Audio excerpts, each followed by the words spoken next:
ಸುಣ್ಣ ಏನು ನಾರಾಯಣಸ್ವಾಮಿ ಅವರೇ, ಸುಣ್ಣದಲ್ಲಿ ಕಲ್ಲಿರ್ತತೆ, ಹಾಲಲ್ಲಿ ಕಲ್ಲು ಹಾಕದ ದುರುಳರು ಇವರು. ಸುಣ್ಣದಲ್ಲಿ ಕಲ್ಲಿರುತ್ತೆ, ಸುಣ್ಣ ಕಲ್ಲು ಅಂತೀರಿ ನಾವು ಅದಕ್ಕೆ.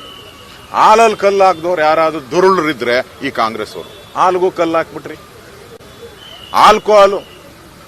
ಆಲ್ಕೋಹಾಲ್ಗೂ ನೀವು 50 ರೂಪಾಯಿ ಮಾಡಿಬಿಟ್ಟು ಅದನ್ನು ಜಾಸ್ತಿ ಮಾಡಿಬಿಟ್ರಿ.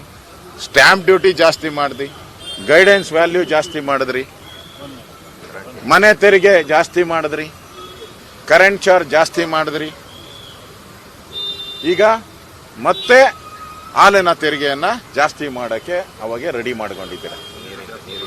ಈಗ ಸಿದ್ದರಾಮಯ್ಯನವ್ರು ಹೇಳಿದ್ದಾರೆ, ಮೀಡಿಯಾದವ್ರು ಕೂಗಾಡ್ರಿ, ನೀವು ಕೂಗಾಡಿದ್ರು ನಾನು ನೀರಿನ ತೆರಿಗೆಯನ್ನ ಜಾಸ್ತಿ ಮಾಡ್ತೀನಿ ಅಂತ ಡಿ.ಕೆ. ಶಿವಕುಮಾರ್ ಹೇಳಿದ್ದಾರೆ.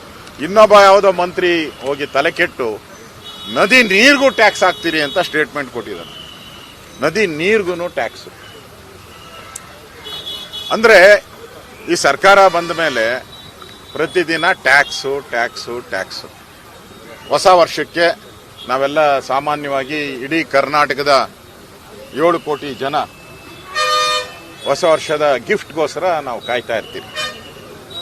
ವಿಶ್ ಮಾಡ್ತಾರೆ ಎಲ್ಲರೂ, ಹ್ಯಾಪಿ ನ್ಯೂ ಇಯರ್ ಶುಭಾಶಯಗಳು ಅಂತ. ಮೋದಿನೂ ರೈತರಿಗೆ ಗಿಫ್ಟ್ ಕೊಟ್ಟಿದ್ದಾರೆ, ಹೊಸ ವರ್ಷಕ್ಕೆ ರೈತರಿಗೆ ಗಿಫ್ಟ್ ಕೊಟ್ಟಿದ್ದಾರೆ. ನಮ್ಮ ಸರ್ಕಾರ ದ ಗ್ರೇಟ್ 14 ಬಜೆಟ್ ಚಾಂಪಿಯನ್ ಸಿದ್ದರಾಮಯ್ಯನವರು ಕರ್ನಾಟಕದ ಜನತೆಗೂ ಗಿಫ್ಟ್ ಕೊಟ್ಟಿದ್ದಾರೆ. ಆ ಗಿಫ್ಟ್ ಏನು ಅಂತ ಹೇಳಿದ್ರೆ ಬಸ್ ದರ ಏರಿಕೆಯನ್ನ ಮಾಡಿದ್ದಾರೆ. ಆ ಬಸ್ ದರ ಏರಿಕೆ ಮಾಡೋ ಮುಖಾಂತರ ರಾಜ್ಯದ ಬಡವರಿಗೆ ಒಳ್ಳೆಯದನ್ನ ಮಾಡಿದ್ದಾರೆ.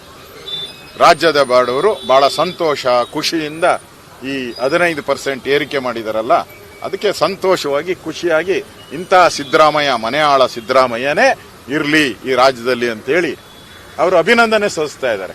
ಅದಕ್ಕೆ ನಾವು ಇವತ್ತು ಎಲ್ಲರಿಗೂ, ಯಾರ್ಯಾರು ಪ್ರಯಾಣಿಕರು ಪ್ರಯಾಣ ಮಾಡ್ತಾರೆ ಗಂಡು ಮಕ್ಕಳು, ಅವರೆಲ್ಲರಿಗೂ ನಾನು ಎಲ್ಲ ನಮ್ಮ ಲೀಡರ್ಸ್ ಎಲ್ಲ ಅವರಿಗೆ ರೋಸ್ ಕೊಟ್ಟು ಹೊಸ ವರ್ಷದ ಗಿಫ್ಟು.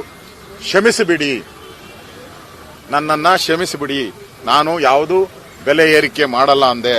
ಆದರೆ ನಮ್ಮ ದುರುಳ ಕಾಂಗ್ರೆಸ್ಸಿನ ಬೆಂಬಲಿಗರು, ನನ್ನ ಸಹೋದ್ಯೋಗಿಗಳು ಪೆಟ್ರೋಲ್ ರೈಸ್ ಮಾಡಿಸಿದ್ರು ನನ್ನ ಕೈಲಿ, ನಾನು ಬೇಡ ಅಂದೆ. ಆಮೇಲೆ ಇನ್ನು ಕೆಲವು ಮಂತ್ರಿಗಳು ಬಂದು ಆಲ್ಕೋಹಾಲ್ ರೈಸ್ ಮಾಡಿಸಿದ್ರು, ಯಾರು ಅಬಕಾರಿ ಸಚಿವರು ಬಂದು, ಇನ್ನು ಕೆಲವು ಮಂತ್ರಿ ಬಂದು ಹಾಲಿನ ದರ ಜಾಸ್ತಿ ಮಾಡಿಸಿದ್ರು, ಡಿ.ಕೆ. ಶಿವಕುಮಾರ್ ಬಂದು ನೀರಿನ ದರ ಜಾಸ್ತಿ ಮಾಡಿಸ್ತೀರಿ, ಕೃಷ್ಣ ಬೈರೇಗೌಡ ಬಂದು ಸ್ಟ್ಯಾಂಪ್ ಡ್ಯೂಟಿ ದರ ಜಾಸ್ತಿ ಮಾಡಿಸಿದ್ರು. ಆದರೆ ನನ್ನ ತಪ್ಪೇನು ಇಲ್ಲ. ನನ್ನ ಸುತ್ತು ಇರ್ತಕ್ಕಂಥ ಏನು ಇವರು ಬೆಂಬಲಿಗರು, ಇವರ ಒತ್ತಡದಿಂದ ನಾನು ಇದನ್ನ ಮಾಡಿದ್ದೇನೆ.